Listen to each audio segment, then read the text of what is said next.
He's known for being very flamboyant, but he's revered as a spiritual guru. But more importantly, he also understands the science of humanity and the need to save our soil, to have a more sustainable planet so that we have a future. He's a bhakta of the Adi Yogi. I last met you, Sadhguruji. Namaskaram. Namaskaram. At your foundation. I have never heard an introduction like that about me. But it's always a pleasure to speak with you, sir. And right now we are at your center here in Delhi, and it's just amazing. My first question to you, Shiva Shakti is the spot where the Vikram lander has landed on the moon. How do you see it? Most appropriate, because the cycles of the moon, the spin of the moon and the spin of the earth and the overall relationship with all the planetary movement that is happening is the basis of our existence.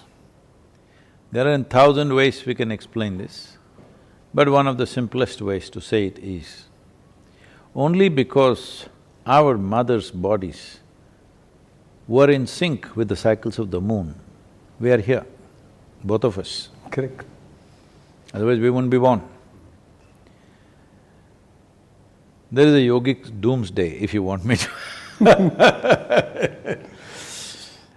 Over probably 3,000 or 3,600 years ago, this prediction was made because they noticed at that time.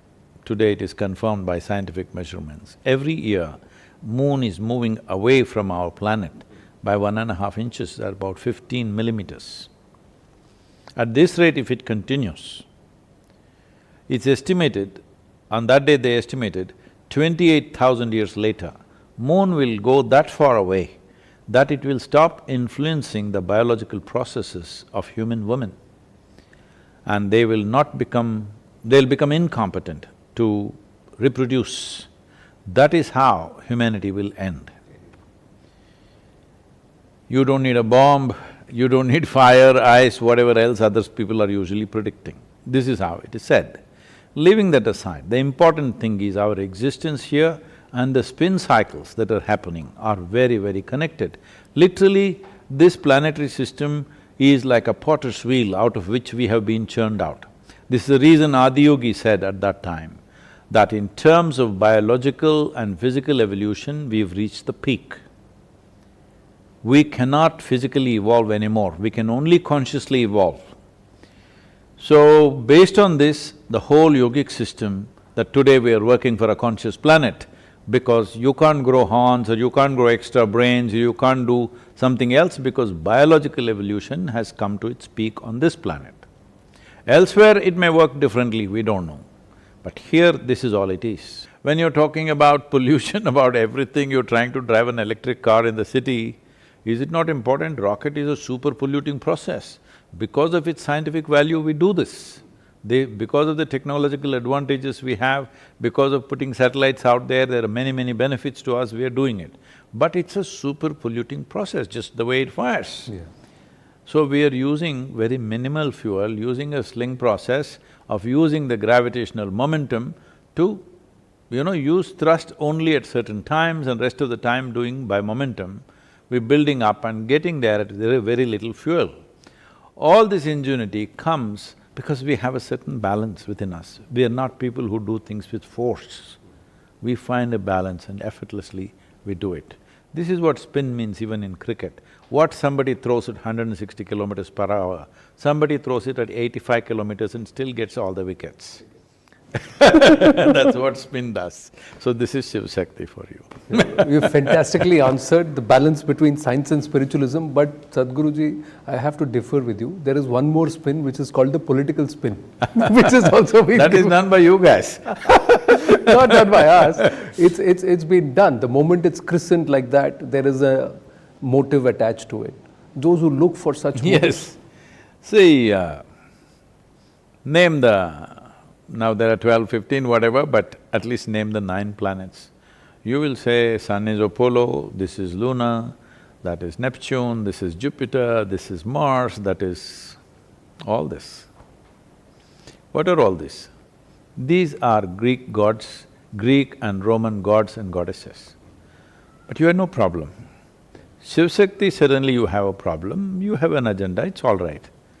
We will leave it at that. There is no need to go on talking about that endlessly. It's a senseless argument because prejudiced people say all kinds of things. Right now you land on the moon, somebody in UK stands up and says, why do you need to go to the moon? Why are you taking aid from us? Which is… I don't think we are, but in case we are, we should give it back. And they should give back whatever they owe us. We'll be fine. I think it's a good exchange. Well said, sir. There is a Pragyan rover on the moon surface, and there is a rover that you were driving here which is now making headlines. Oh, I'm not driving a lunar rover, it's a Land Rover. But why does it make headlines? Why do the bikes that you ride, the cars that you drive?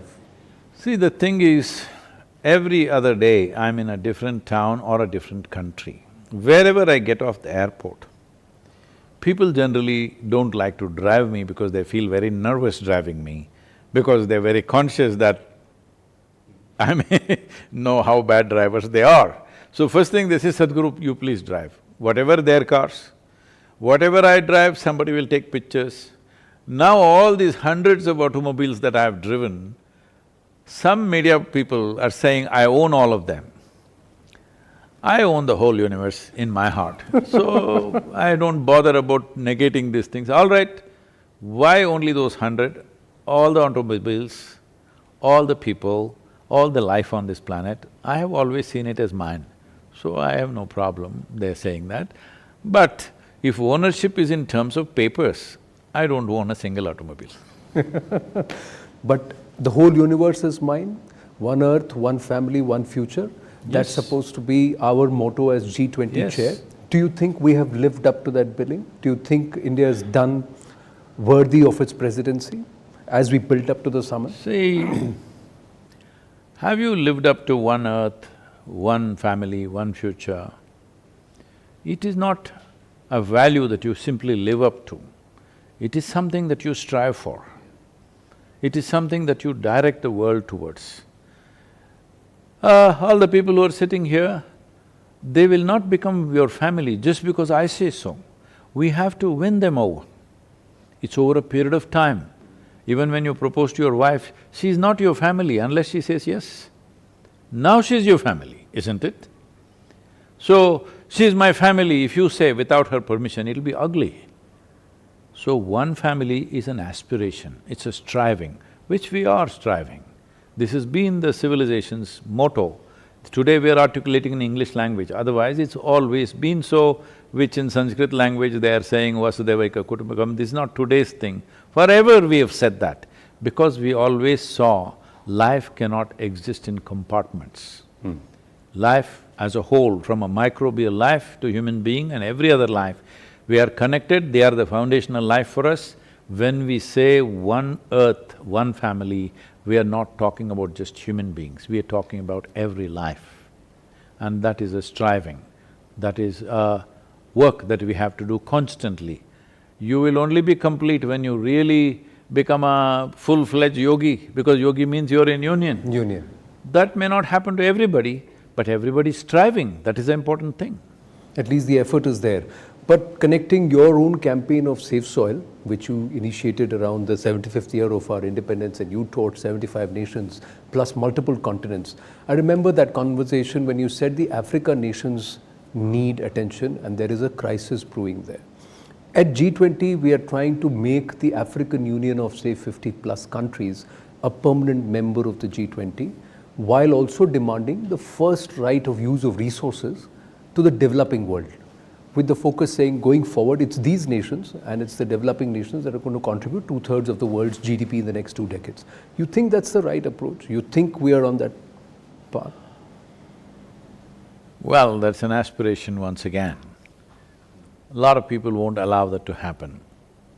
Right now, there is Niger, there is Chad, where things are, getting embroiled because certain nations and certain people have been used to getting resources either free or nearly free for a long time.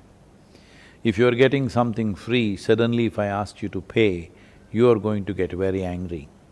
So those issues are there, but it's again a striving to see that all people on the planet, irrespective of which part of geography they come from, what color of skin they are, everybody gets their rightful due.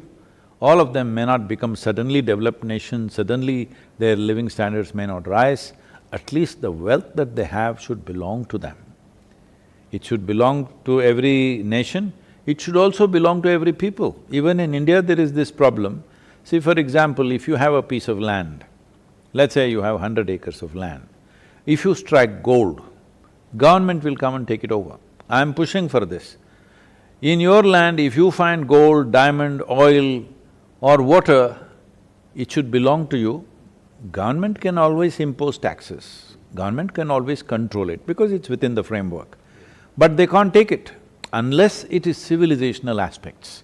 Suddenly in your land we found Harappa Mohenjo-daro, then of course we will take it. Or from public utility we have to take it, we will have to compensate you in a certain way and take it. Or for strategic reasons we have to take it, those are different. But if you find wealth, you will take it, is not good.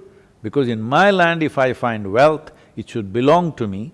Government can always tax, put up frameworks within which one should function. So today, even if you grow a tree which is valuable, if you cut it, they could arrest you. Now we've changed the laws with the rally for rivers and other things, many laws have changed in most states, but still certain species are not allowed. If you grow rosewood or sandalwood, you can't cut it. So why will anybody grow it? We're importing sandalwood from Australia, can you believe it, of all the places? Down under. India is the land of sandalwood, all right? But we are importing because we don't allow people to grow. Some states have changed the laws since we've been pushing and pushing for this, but it needs to become a national policy, irrespective of what. Whatever I grow, except illegal things, anything legal, whatever I grow, whatever I find in my land, should belong to the owner of that land. If we don't do this colonial law that if your land is not yielding anything, it's yours, if it yields something, it's mine. What kind of law is this? We need to do this in this country, only then farmers are really empowered. Consensus building, resolving conflicts, and especially on… let's come back to G20 because we're building up to the summit. How easy or difficult is it going to be for India to not just earn that, because we've earned the seat at the table, but to sit at the table with the entire grouping of the global south who we want to be a voice of? You said that there will be nations that will create impediments, but are we in a position to deal with it? Are we strong enough to be able to counter that? See, there are two aspects. One thing is the sincerity of your effort. I think in that way we have earned world's respect. Another thing is the depth of our understanding. I think in that area also we have earned world's respect. But at the same time, how much ever sense you may be speaking, how much ever wisdom you may be speaking, still if you are not strong, nobody is going to listen to you. So, becoming among the top 3 economies in the world is an important goal. Only if we fulfill that, we will be able to fulfill these ideals that we are talking about, fulfill these goals that we are talking about. Otherwise, they will be just talk. We have given a direction. Hopefully, other nations also will start talking. But you must understand, this is the nature of human communities or nations, that one who is in advantage is not willing to compromise unless they have to. This should not be the way. We should have been far more conscious, embracing kind of humanity, but we are not like that right now. Let's not dream about that right now. We can aspire, we can strive, but that's not the reality. So you can't be in a dream world. Without the necessary power to influence trade, to influence geopolitics in a significant way, is everybody going to take up to the motto of one earth, one family, one future? Though that is the best way to conduct the world. It is the most sensible way and sustainable way to conduct the world. Is the world going to take to it? No. But the idea has been planted. Nobody can blatantly say, no one world, my world is my world, your world is your world. That time is gone. They cannot say it. So I'm saying we have checkmated them in that sense. We are not one family, you are your family or our family. No one future, our future is good, your future will be bad. Nobody can say that in the International Committee of Nations. So we've got them there. Now to get them committed to that is not going to happen unless you are also a powerful pawn in the whole scene. If you don't have a powerful move, then it'll be just a concept. But as a concept, we've put out a concept that nobody can reject. That's great to start with. So what's our powerful move? How do we become a powerful pawn, and where do you see a certain sense of our own understanding, our own cultural roots or cultural nationalism, does it have a key role to play in it? Indians identifying with who we are as Bharat, as India, how much of a role does that play? See, as Bharat, as a civilization, as a political nation, we are who we are. One significant damage that's happened to us is, what was the possibility of a subcontinent? We were not a nation, we were a subcontinent. Today we are an island nation. You can only go out of this country either by air or by water or by ship or by maritime ways. There is no place you can drive to except to Nepal and Bhutan. Correct. We have become an island nation. No island nation has ever become a superpower. Let's be very clear about this. Because it takes trade, it takes resources coming in and going out, and many things need to happen. So first thing is, we need to achieve that one way or the other, that we are not an island nation. How you achieve it? Either by treaties or by whatever means, you have to achieve that, otherwise you are an island nation. Everything coming in by sea and everything going out of sea is not the way to prosper. Prosperity is very important. We have intellectual prosperity, fortunately, because of our cultural strengths. Today, over 72 companies which are in the Fortune 500 group are run by Indian people of Indian origin. Down the line, if you look at it, the most significant part of the management in most of the tech companies are Indian people, or at least Indian origin people. Nations are being ruled by Indian origin people, people who are openly saying, I am Hindu, and things like that. So this is because our intellect, our competence is being recognized, but still it has not found power in the world, beginning to get little traction. But in the geopolitical stage, if you want to get power, you need a strong economy, a resilient economy, which we are, but in size we are not there. We are number 5 right now, but number 5 in terms of per capita we are way behind, all right, way behind. So this needs to happen. Right now we are $2,600 per person. This needs to become at least 12,000. Yeah. For us to call ourselves a developed nation. But it is also not fair to judge just by these standards, because, well, from where you come, what, Tirunam, where are you from? I'm from Thrissur, Palakkad. Oh, you're Palakkad. Kerala. All right. Even if you go to Palakkad or any part of Tamil Nadu or Karnataka, 50 rupees, you can eat a good full meal. Yeah, true. 50 rupees is approximately 62 cents. 62 cents I'll give you, go in any of the Western countries and find yourself a bone.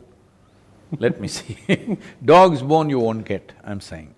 So I'm saying these parameters are not absolute, but it's all right now to go by international parameters. After some time, we'll have to set our own standards. I think we are doing all that. Well, we can always say for 1.4 billion people it's not enough. That is true, I would say yes. But have we done well? I think we've done well. Have we done fantastic? No. We need to do a lot more. Do a lot more. Final question, Sadhguruji. I'll keep this short today. I know you have engagements too. Are we, as a society, because you interact with so many people, there are thousands of volunteers who come and they're part of… 17 million volunteers. I stand corrected. So millions of volunteers. No, I'm saying this because don't tell them they're all here. Essentially, I'm a slave driver. I don't pay anybody, but they all work. But we call them volunteers. No, They are joyful slaves, that's the only… correct, but they are Because I am a horrible slave myself. in the service of the Adi Yogi or Shiva. But what I am asking you is, do you see this consciousness growing in society of wanting to understand what our cultural roots are and also becoming innately stronger? Because it has to stem from there. If we have to be stronger in our defenses, if we have to be strong as a nation in our What I culture, say now will make me very mindset. unpopular among your viewers probably, but let me say it because most people will recognize things only after it is happening. Yeah. Only when the time is past, Yeah. only in post-mortem they realize this. Yeah. So the important thing is this, for example, in United States, 28 to 29% of the people are saying no religion now. In UK, about 32% are saying no religion. In Western Europe, 43% is saying no religion. You mark my words today, because you're a young man, you will live, I may be gone. In 35 years, you will see over 70% of the world's population will say no religion. Because anything that is not logically correct will not sell in this world for the future generations of people unless you have a logically correct answer, something in some way, at least in subjective sciences, it's verifiable that it works. So most of the religions are run on the basis of sending you to either a pleasure resort called heaven or a horrible resort, I don't know if it's a resort, a horrible place called hell. Hell. These things will not sell. You ask the youth of the day, do you want to go to heaven? They'll ask, is there free Wi-Fi? They are not interested in whatever other advertisements you've done in the past, it doesn't sell with them. It doesn't sell with them. Does Amazon deliver there? These are the questions they will ask you, all right? So, once heaven collapses, along with that, all the inhabitants also collapse. So now you will see a significant movement towards alcohol and drugs, because once there is no heaven, once there is no other place to go and live well, now the only way is chemicals to make my experience fantastic here. So this is when consciousness becomes very important.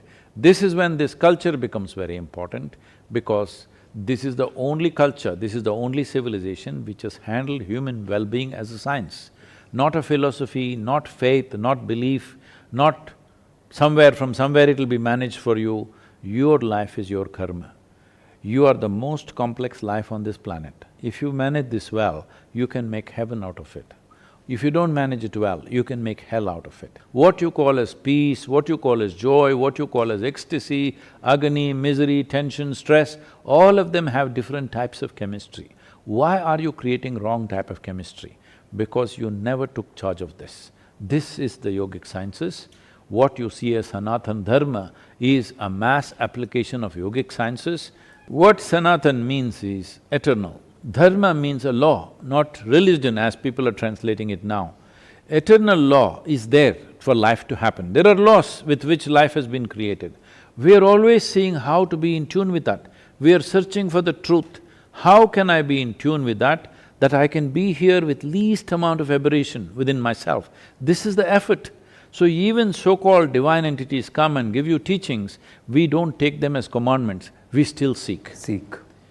This is a land of seekers, the whole world will move this way if we present this right. In another 35 to 40 years' time, when over 70% of the population has no religion, either everybody will be a drug addict or an alcoholic, or they will be a meditator. It's our responsibility to see they turn inward, not get destroyed with chemicals. Very well said, Sadhguruji. We use the latter, that is, be a meditator. Conscious planet is where we leave it, with the promise that in the next 3 months we should have a larger, longer conversation on the conscious planet. That's your next move, isn't it? That's your next effort. Okay. Thank you so much, Sadhguruji. Namaskaram.